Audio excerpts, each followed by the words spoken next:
Hello दोस्तों, नमस्कार। राजनीति विज्ञान विषय से संबंधित राजनीतिक सिद्धांत, तुलनात्मक राजनीति और लोक प्रशासन से संबंधित क्वेश्चनों को एनालिसिस करेंगे। तो चलिए स्टार्ट करते हैं। उससे पहले प्लीज़ आप लोग वीडियो को लाइक कीजिए, शेयर कीजिए, सब्सक्राइब कीजिए। तो स्टार्ट करते हैं। आज का पहला क्वेश्चन है, निम्न में से किस मध्ययुगीन विचारक ने अरस्तु के मूल राजनीतिक विचारों को अपनाया था? यानी मिडल फ्रीट की बात कर रहा है, तो इसका राइट आंसर हो जाएगा संत थॉमस एक्विनास। आप देख सकते हैं एक्विनास अरस्तु की पॉलिटिक्स, जो अरस्तु के द्वारा पॉलिटिक्स बुक लिखी गई थी, के लैटिन अनुवाद से बहुत प्रभावित हुआ था। यानी उसने अरस्तु के दर्शन को मसीही धर्म की मान्यताओं के साथ समन्वित करके धर्मशास्त्रीय, नैतिक और राजनीतिक सिद्धांतों की ऐसी प्रमाणिक प्रणाली विकसित की जो रोमन कैथोलिक शिक्षाओं का आधार बनी। यानी संत थॉमस एक्विनास जो है अरिस्टोटल को फॉलो करता था और उसी से संबंधित, पॉलिटिक्स से संबंधित बुक से प्रभावित होकर उसने नई बुकों का निर्माण किया। अगला क्वेश्चन है हमारा, मनुष्य जन्म से स्वतंत्र है परंतु सर्वत्र बेड़ियों में जकड़ा हुआ है। मोस्ट इंपॉर्टेंट क्वेश्चन है, तो ये राइट आंसर हो जाएगा रूसो। रूसो का मानना था कि मनुष्य क्या है, जन्म से स्वतंत्र है परंतु सर्वत्र बेड़ियों में जकड़ा हुआ है। आप देख सकते हैं रूसो के अनुसार संपत्ति के प्रादुर्भाव से मनुष्य की स्वतंत्रता परतंत्रता में बदल गई है, जिसको लक्ष्य करके वह कहता है कि मनुष्य क्या है, स्वतंत्र है। स्वतंत्र उत्पन्न तो हुआ है परंतु वह सर्वत्र जो है बेड़ियों में जकड़ा हुआ है। नेक्स्ट क्वेश्चन की बात करेंगे, सूची 1 को सूची 2 से मिलाने की बात कर रहा है। तो पुस्तक और लेखक दे गए हैं, तो देख लेते हैं। द पॉलिटिक्स जो पुस्तक है वो अरस्तु के द्वारा लिखी गई थी, यानी ए का 4th हो जाएगा। द प्रिंस की बात करें तो द प्रिंस किसके द्वारा लिखी गई थी? मैकियावेली, यानी दूसरे का पहला राइट आंसर हो जाएगा। और द सोशल कॉन्ट्रैक्ट की बात करें तो सोशल कॉन्ट्रैक्ट जो है प्रकृतिवादी विचारक यानी रूसो के द्वारा लिखी गई थी, और सी का तीसरा राइट आंसर हो जाएगा। और ऑन लिबर्टी की बात करें तो ऑन लिबर्टी का दूसरा J.S. मिल, जॉन स्टुअर्ट मिल के द्वारा लिखी गई थी, यानी इसका दूसरा राइट आंसर हो जाएगा। आप इसका एक्सप्लेनेशन देख सकते हैं।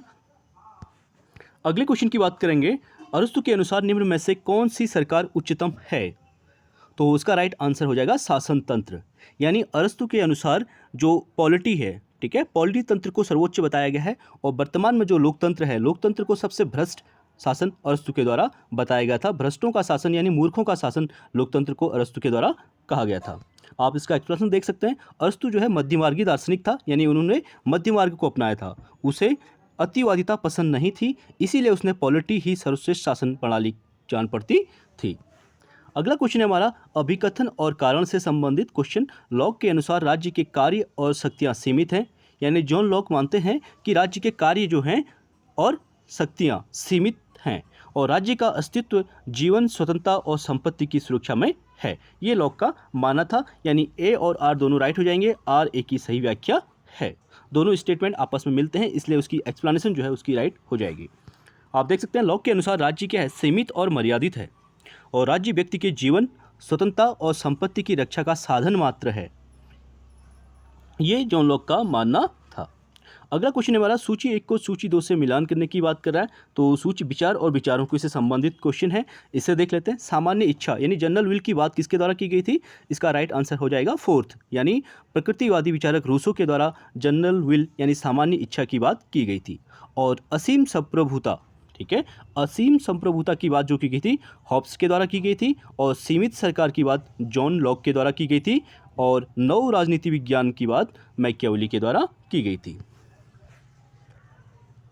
आप इसे देख सकते हैं। अगला क्वेश्चन है हमारा, प्लेटो के अनुसार राज्य का निम्नतर रूप कौन सा है?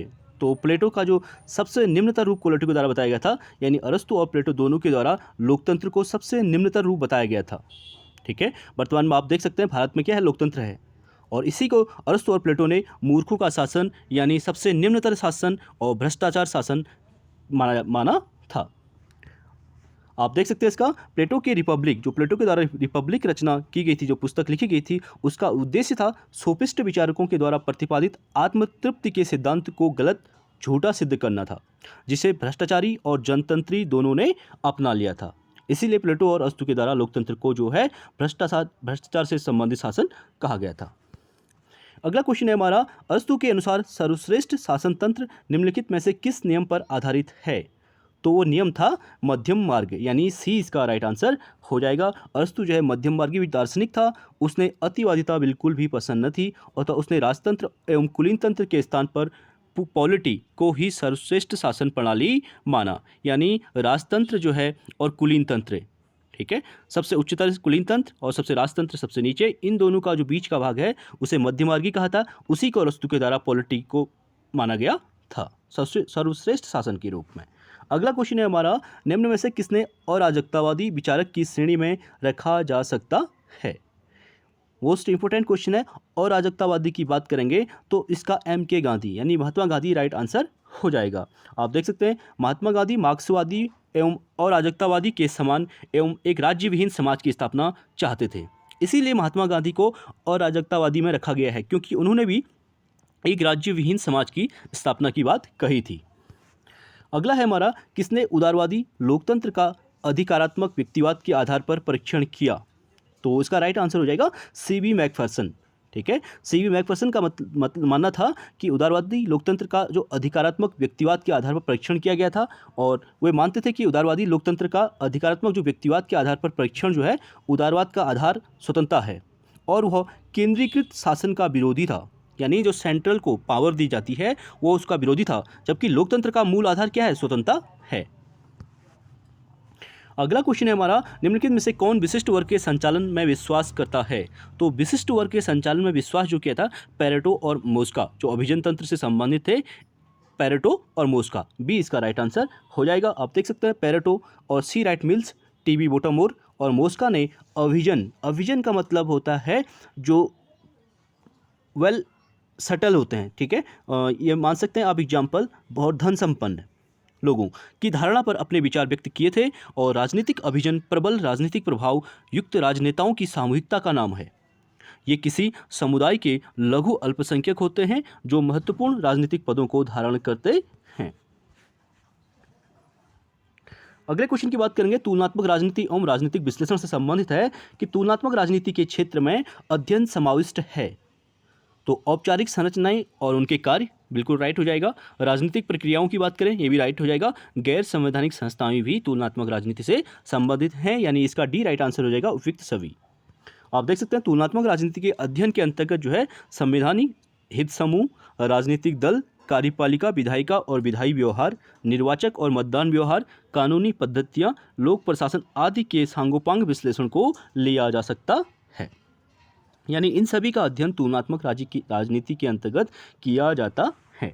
अगला क्वेश्चन है हमारा, सामान्य व्यवस्था सिद्धांत समाज विज्ञान में सर्वप्रथम विकसित हुआ तो किसमें? तो इसको देख लेते हैं। उपयुक्त सही का कालानुक्रम बताइए कह रहा है। तो सबसे पहले जो हो जाएगा नृशास्त्र, ठीक है, पहला नंबर नृशास्त्र की बात करेगा, दूसरा हो जाएगा इसका समाजशास्त्र, और तीसरा हो जाएगा इसका राजनीति विज्ञान, और अंत में जो हो जाएगा इसका तीसरा जो हो जाएगा मनोविज्ञान, और अंत जो हो जाएगा इसका राजनीति विज्ञान। यानी तुलनात्मक राजनीति के अंतर्गत व्यवस्था विश्लेषण सिद्धांत का प्रयोग जो है प्राकृतिक विज्ञानों में हुआ था, और उसके बाद समाजशास्त्र में से होता है, और उसके बाद राजनीति विश्लेषण का आधार बन गया होता है। अगले क्वेश्चन की बात करेंगे, ऑलमंड के अनुसार राजनीति व्यवस्था में निवेश कार्यों में शामिल है, यानी ऑलमंड का संबंध पूछा गया है, तो इसका राइट आंसर हो जाएगा हित अभिव्यक्तिकरण और हित समूहीकरण, ठीक है। ऑलमंड जो है राजनीतिक व्यवस्था में निवेश कार्यों में जो शामिल करते थे, हित अभिव्यक्तिकरण और हित समूहीकरण को शामिल करते थे। अगला क्वेश्चन है हमारा, निम्नलिखित में से किसने आधुनिकीकरण को मानव विचार और क्रिया के सभी क्षेत्र में परिवर्तन की बहुमुखी प्रक्रिया बतलाया है? तो परिवर्तन की जो बहुमुखी प्रक्रिया आधुनिकीकरण को बतलाया है वो केनेथ ऑर्गन्सकी के द्वारा बताया गया है, यानी ए इसका राइट आंसर हो जाएगा। केनेथ ऑर्गन्सकी ने आधुनिकीकरण यानी मॉडर्नाइजेशन को मानव विचार और क्रिया के सभी क्षेत्र में परिवर्तन की बहुमुखी प्रक्रिया बतलाया था। राजनीतिक आधुनिकीकरण की संकल्पना उस राजनीतिक परिवर्तन की स्थिति की ओर निर्देश करती है जो विशेषकर आधुनिक काल में यूरोपीय देशों में और फिर हाल ही के वर्षों में विश्व के अन्य देशों में उत्पन्न हुई थी। नेक्स्ट क्वेश्चन क्या हमारा, संवैधानिक सरकार है। तो संवैधानिक सरकार इसे कहेंगे जो जॉन लॉक का मानना था सीमित सरकार, अर्थात जो सबसे कम शासन करती है वही संवैधानिक सरकार है। आप देख सकते हैं संवैधानिक सरकार से तात्पर्य सीमित सरकार से है। संवैधानिक सरकार के अंतर्गत शासन व्यवस्था किसी परंपरा एवं रीति रिवाज के आधार पर नहीं चलती, बल्कि संविधान में उल्लिखित नियमों के आधार पर चलाई जाती है। अगला है विश्व में सबसे शक्तिशाली विधान पालिका है। तो विश्व में सबसे शक्तिशाली जो विधान पालिका की बात करेंगे तो इसका बी राइट आंसर हो जाएगा, इंग्लैंड की संसद। देख सकते हैं सैद्धांतिक दृष्टि से कानून निर्माण वह ब्रिटिश संसद को प्राप्त है। इस असीम शक्ति को ही संसद की संप्रभुता कहा जाता है। इसीलिए जो है विश्व में जो है सबसे शक्तिशाली जो सदन है वो इंग्लैंड की संसद को माना जाता है, क्योंकि वहाँ पे कानून का निर्माण संसद के ही द्वारा किया जाता है, सुप्रीम कोर्ट या सर्वोच्च न्यायालय के द्वारा उसकी पुनरीक्षा नहीं की जाती है, यानी संसद ही सर्वोच्च है। अगला क्वेश्चन है हमारा, सूची 1 को सूची 2 से मिलाने की बात करा, पुस्तक और लेखक दिए गए हैं, इसे देख लेते हैं। राजनीतिक विकास के चरण, जो पुस्तक लिखी गई थी राजनीतिक विकास के चरणों की बात की थी केनेथ ऑर्गेन्स्की के द्वारा, और राजनीतिक विकास के संकट की बात जो की थी वो संकट की बात लुसियन पाई के द्वारा की गई थी। और राजनीतिक संस्कृति का वर्गीकरण यानी संस्कृति जो है वो किसके द्वारा की गई थी, वो की गई थी ऑलमंड और बर्बा के द्वारा। राजनीतिक संस्कृति मोस्ट इंपोर्टेंट है, राजनीतिक संस्कृति का जो वर्गीकरण किया गया था ऑलमंड और बर्बा के द्वारा किया गया था। और अंतिम है राजनीतिक दलों का वर्गीकरण, यानी जो दल होते हैं, प्रेशर ग्रुप होते हैं, राजनीतिक दल जो है, ठीक है, पॉलिटिकल पार्टी जो होती हैं, इन दलों का जो वर्गीकरण किया था ला पालम्बोरा और माइनर बीनर के द्वारा किया गया था। इसका 4th राइट आंसर हो जाएगा। आप इसका एक्सप्लेनेशन और देख सकते हैं। अगला है भारतीय शासन एवं राजनीति से भारत में भूदान आंदोलन का प्रारंभ किसने किया। तो भूदान जो आंदोलन चलाया था वो विनोबा भावे के द्वारा चलाया गया था, आचार्य विनोबा भावे, यानी सी इसका राइट आंसर हो जाएगा। भारत में भूदान आंदोलन का प्रारंभ जो है आचार्य विनोबा भावे ने किया था, और भूदान आंदोलन से तात्पर्य स्वेच्छापूर्वक अपने पास की अत्यधिक भूमि को दान में देना उससे संबंधित था।